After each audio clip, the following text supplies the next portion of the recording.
The FedLife podcast is presented by Serving Those Who Serve, a fiduciary, fee-based financial planning firm serving federal government employees and retirees all over the country. This podcast is for informational purposes only and is not intended to be taken as financial advice. All listeners should consult their personal advisors before taking any action. The opinions expressed by our hosts are their own and do not reflect the views, policies, or position of Raymond James. Securities are offered through Raymond James Financial Services, Inc., member FINRA SIPC. Investment advisory services are offered through Raymond James Financial Services Advisors, Inc. Serving Those Who Serve is not a registered broker-dealer and is independent of Raymond James Financial Services, Inc. And now, here are your hosts. Dan Sipe serves as a branch manager for Raymond James Financial Services and Serving Those Who Serve. Ed Zerndorfer is our guest and federal benefits expert in the space. Hello and welcome. This episode of the FedLife podcast, I'm your host, Dan Sipe. Additionally, I'm the branch manager here at Serving Those Who Serve and Lee Sipe and Associates. I'm going to begin as I always do by saying thank you. Thank you for taking the time to listen. Thank you for your service to the government, to the country, to me, to everyone. You don't hear it enough, but you're always going to hear it here. The other thing you're always going to hear here is the guru, Ed Zerndorfer.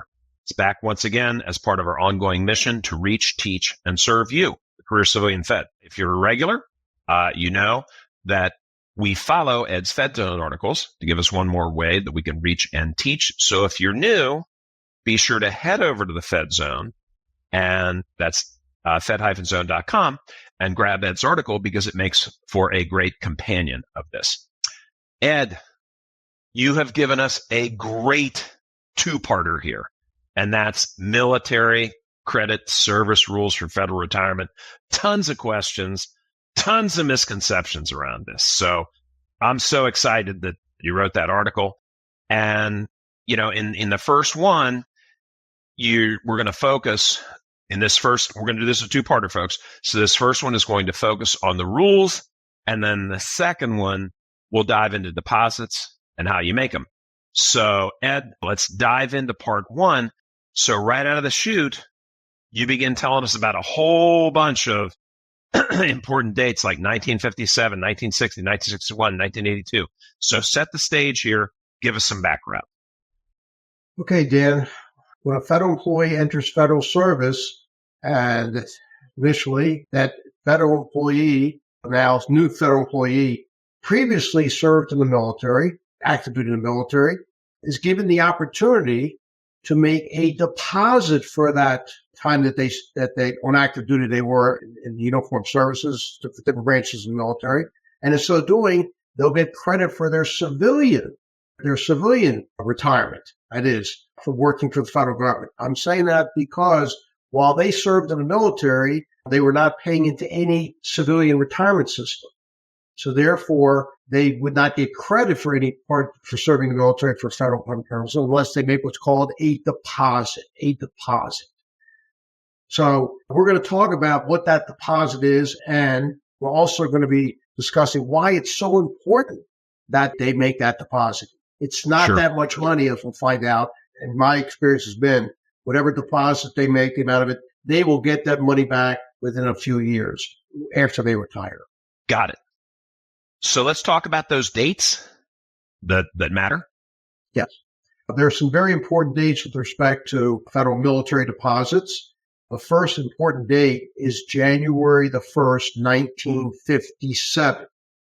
And I'm saying that because when January 1st, 1957 came around, at that point, and ever since then, members of the uniformed services, Army, Navy, Air Force, Coast Guard, whatever, you serve in the military, you are covered by Social Security until December 31st, 1956, when you served on active duty in the military. You did not, and you were paid. Your paycheck was not subject to Social Security tax. Well, Congress changed the rules, so effective January 1st, 1957, all members of the uniformed services, when they get paid for their active duty time, are covered by Social Security. Therefore, they have to pay the Social Security tax. This is going to have consequences But when we talk about the amount of one's deposit when it comes to their active duty time, that's a very important date, as we'll find out. The next date is June the 30th, 1960. At that time, military service also covered active duty time in the regular corps or reserve corps of the public health service.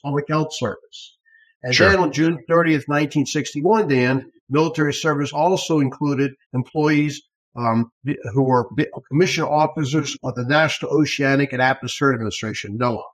That was an important date, and June 30th and 1960 and 1961 it added other members of the uniformed services that were eligible to make deposits when they entered federal service. And then finally, October the 1st, 1982 is a significant date for federal employees who entered before that date regarding their military deposits. Those employees who came in after September the 30th, 1982 with previous military service, and obviously when they came in at that time, they were covered by the civil service retirement system. Believe it or not, we're not required to make a military deposit. We are going to explain why and the consequences if they did not make that deposit, what would happen to their CSRS annuity. We're going to be talking about that specifically. So those are 4 important dates regarding military deposits. Gotcha. And then following the article in sequence, the next thing you touch on then there, it outlines some special rules for retired military personnel. What do we have there? Yes, if you are retired from the military and you enter federal service as a federal employee and you would like to make a deposit to get credit for your active duty time while you were serving in the military. Now, if we're talking about somebody retired from the military, they had a minimum of 20 years of service minimum on active duty, and then they retired at any particular age. And then they retired, let's say, in their early 40s and looking for a second career. They entered federal service. So they entered federal service. They were given the opportunity to make a deposit in military service. But here's the situation, Dan, that in order to make a deposit for those active duty years, minimum 20 years, they would have to waive their military retirement pay. They would say, Sure. Okay, no more military retirement pay, then I'll make a deposit. Well, that was the rule, but there are 2 exceptions. There are 2 exceptions to that. One exception was that if you retired from the military on a combat-connected disability, you had to retire because you were in combat and you suffered a disability, could no longer continue in the military because you had to retire on a disability retirement from the military. In that case, if you entered federal service, you would not have to, and you wanted to make a deposit for the years that you were on active duty in the military, you would not have to waive your military retirement. You would not have to waive the military retirement. Wow. That's one exception. The second exception is, and this is very important because I've seen a lot of cases where the situations, the government, where somebody got the wrong information. An individual who served in the military as a reservist, and they had a minimum 20 years. They had a minimum number of years of service, both active duty and inactive duty. With a total of 20 years of total service, they could retire from the military under what's called a reserve retirement starting at age 60. Sure. Starting at age 60. So in that case, if an individual is getting what's called reserve retirement pay starting at 60, when they're 60, if they had entered federal service, let's say before that job, and they wanted to make a deposit for any active duty years, Dan, while they served in the reserves, they could. And they would not have to waive the reserve retirement pay. They would not have to waive any part of the reserve retirement. They could make their deposit, get credit for the active duty years that would add to their civilian retirements on CSRS or FERS, take nothing away from the reserve retirement. They would not have to waive it. That's great. Okay, got it. Next, again, following the article, You dig into the rules for receiving credit for active duty military service for CSRS and CSRS folks. We never forget our CSRS folks here. So walk us through that. All right, so let's talk about CSRS folks first, Dan. So if an individual entered federal service before October 1st, 1982, and they had prior military service, if they asked a question, if they were saying, hey, I'm a veteran and I like to make a deposit for my active duty time, then the answer would be, yes, you can. Yes, you can. We're assuming they're not a military retiree. We're saying they just had a certain number of years of active duty time before they hit federal service. They can make a deposit, but here's the key, Dan. They don't have to. I want to just bring up two parts of an aspect of the CSRS retirement that also applies to FERS retirement. When you work as a CSRS employee, when you work as a FERS employee, all these years, and you intend to retire from federal service. In order to retire from federal service, you have to fulfill two requirements. One, you have to have a minimum number of years of service. Gotcha. And you have to retire at the minimum age. There's three combinations of minimum age, minimum years of service that allow you to retire immediately from federal service, voluntary retirement. The key here is that when you're working as a CSRS or FERS employee, you're getting closer to being eligible to retire. The years of service we're going to make you eligible to retire. So we're going to talk about the concept of eligibility for retirement. And when you're working as a federal employee, you're contributing to the CSRS retirement and disability system, or in the case of a FERS employee, the FERS retirement disability fund, it's making you closer to being eligible to retire. So let's keep the word eligibility in mind here for a moment. The other part that you have to keep in mind, when you retire as a CSRS employee or a FERS employee, you will receive, in the case of CSRS, a CSRS annuity. In the case of a FERS employee, a FERS annuity. How is Gotcha. the CSRS annuity and FERS annuity calculated? Using your years of service times your high through average salary times what's called an accrual factor. I'm not going to talk about high through average salary and the accrual factor, but I am going to talk about years of service. Gotcha. Years of service, the more years that you work, the more years that you're contributing to the retirement system, either CSRS or FERS, the larger will be your FERS annuity. Getting back now to your deposit. When you make that deposit for military service, that adds to your years of service. It adds to your years of service, meaning it'll make you closer to being able to retire. Eligibility, Dan, eligibility. And Sure. It'll make you a little richer because you have more years of service added to your existing years of service in the calculation of your annuity. So let's keep those two words in mind. Eligibility to retire, computation for your CSRS or FERS annuity. Now, Gotcha. Getting back to a CSRS employee who entered federal service before October 1st, 1982 with prior military service. That employee does not have to make a deposit. If they don't make a deposit, they will automatically get credit. They always get credit for eligibility. Those years of service in active duty automatically are credited for eligibility without having to make a deposit. Gotcha. What about for computation? It depends.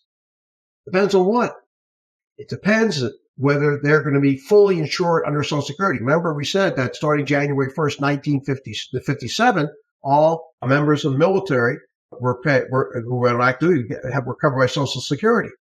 Therefore, they may have some credits of Social Security prior to coming in because I'm assuming they came in before they had active duty time after December 31st, 1956.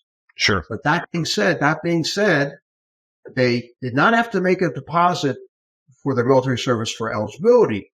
But what about for computation of their annuity?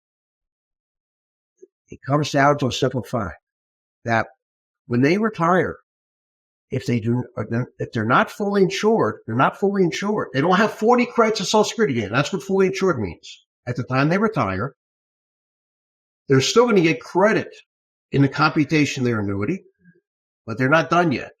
Because what OPM does is, when that employee turns 62, or now retiree turns 62, they're going to check with the Social Security Administration whether that retiree has their 40 credits of Social Security. It's called Catch 62, the Catch 62 provision. And if Social Security says, no, they do not have 40 credits of Social Security, then the retiree will keep those added years of military service for the use of the for computation purposes. Suppose the employee does not have 40 credits of Social Security. I'm sorry. Suppose they do have 40 credits of Social Security. They're fully insured. The employee did not make a military deposit. You know what's going to happen, Dan? OPM is going to reduce their annuity on the spot. Suppose an employee a CSRS employee had 3 years of military service. Those 3 years of military service is adding 6% of their high 3 average salary to their annuity. Now they turn 62, they retired, they didn't make a deposit. OPM is going to take back their 6%. Their annuity is going to be reduced. Yes, reduced. So that's not good.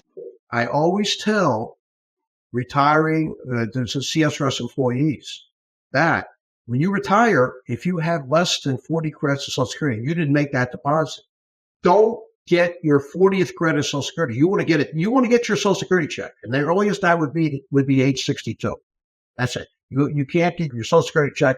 The earliest you can get a Social Security check is age 62. So I tell the employee, okay, how many credits of Social Security do you have? Oh, I have about 32. Okay. And you're going to retire at age 55. All right. So between age 55 and the day before your 62nd birthday, you can accumulate 7 more credits of Social Security, 39. Turn 62. That's when OPM makes that. It's called the Catch 62 provision. They're going to check it, and then they're going to find out you only got 39. You only got 39 credits of Social Security. You're not fully insured. They're going to tell OPM, keep it the way it is, no reduction. Then go out and get your 40th credit of Social Security, because then you're home free. OPM only does that Catch 62 provision one time. Also want to point out, suppose a CSRS employee, and I also want to point out a SERS offset, but that also applies to SERS offset employees, although they're going to be, chances are they are going to be fully insured because they're paying it to Social Security Service. But OPM will do this. They'll check with Social Security at the later of them, age 62, or when the employee retires. Because if the employee retires after age 62, that's when OPM will do this Catch 62 check. Gotcha. So if there are rules for CSRS, that stands to reason they're going to be active duty rules for FERS. What do we have there? All right. The active duty rules for FERS is almost the same as back to CSRS for a moment. Suppose a CSRS employee came into federal service after September 30th, 1982. Okay. Well, in that case, Dan, the employee, no matter how many credits of Social Security they have, makes no difference. They must make a deposit and they make that deposit for both eligibility, Dan, and computation. If they don't make that deposit, they're not going to get credit for the military service. They're not going to get credit for computation purposes. They have to make a deposit. So that October 1st date, Dan, is very, very important. Same thing applies to FERS. If you're a FERS employee, you came in probably sometime after December 31st, 1983, in order to get credit for your prior military service, both for eligibility and for computation, you must make a deposit. No deposit, I like to say no return, like they used to say with model. Deposit, no deposit, no return. But the fact of the matter is, in this case here, CSRS employees came in after September 30th, 1982. FERS employee, all FERS employees, no matter when you were hired, you have to make a deposit for your prior military service, because if you don't, you're not going to get credit for either eligibility or for computation. It makes no difference how many credits of Social Security you have. Gotcha. And let us not forget our feds with National Guard service. So break down those rules for us. All right, the National Guard service. Yes, active duty time in the National Guard or in the reserves, I mentioned reserves, Army Reserves, is creditable for both eligibility and for computation purposes. And the deposit has to meet the same amount of deposit has to be, and we'll talk about the amount of deposit. National Guard service, there was some change in the rules that if you're in the National Guard and you're called up, let's say by your governor in your state, not a national emergency, then that generally is not going to be creditable. For you can't make a deposit for that. But you're in the National Guard, you're called up for a national emergency, and that would be credible. You could make a deposit for that National Guard service. Let me give you an example. I think at a certain point of the Iraq War, they were calling up National Guard units to serve over in Iraq. And so those units, if they were federal employees, they're called up, they could make a deposit for their National Guard service. But you see these natural disasters. We have floods, hurricanes. I know this came up during Hurricane Katrina back in 2005. The governor of Louisiana called up the National Guard to help with the disaster. If they were federal employees, they wouldn't be able to make a deposit for that. Gotcha. Okay. Well, now we have our baselines for how we can count our military service. So folks, be sure to come back for part 2 of this, which will be our next podcast, where we follow up on the deposit components and how to make them. You will not want to miss that. Ed, you've done it again. An important article. Thank you for writing it. On behalf of all our feds, thank you for being such a great resource. Folks, that's a wrap. We are Serving Those Who Serve. Be sure to subscribe to this podcast on our YouTube channel and Spotify. And please be sure to share it with your friends and some strangers. Don't forget our live webinars every week. Just go to swserve.com. You'll see the blue webinar button. Touch it. It turns red. That'll take you right to the full menu. The guru will come to you, reach you where you are, teach you where you are, and serve you where you are. Sign up for one, sign up for all, and share it with your friends. They will thank you. Don't forget Ed's article that goes along with this. It's in the Fed Zone, fed-zone.com, and be sure to read him every single week. So signing off for Ed, the crew at Serving Those Who Serve, and me, Dan Sipe. Good luck, Godspeed, and above all, remember, it's your Fed life. Please make it a great one, because you deserve it. Stay well, everybody. We are out.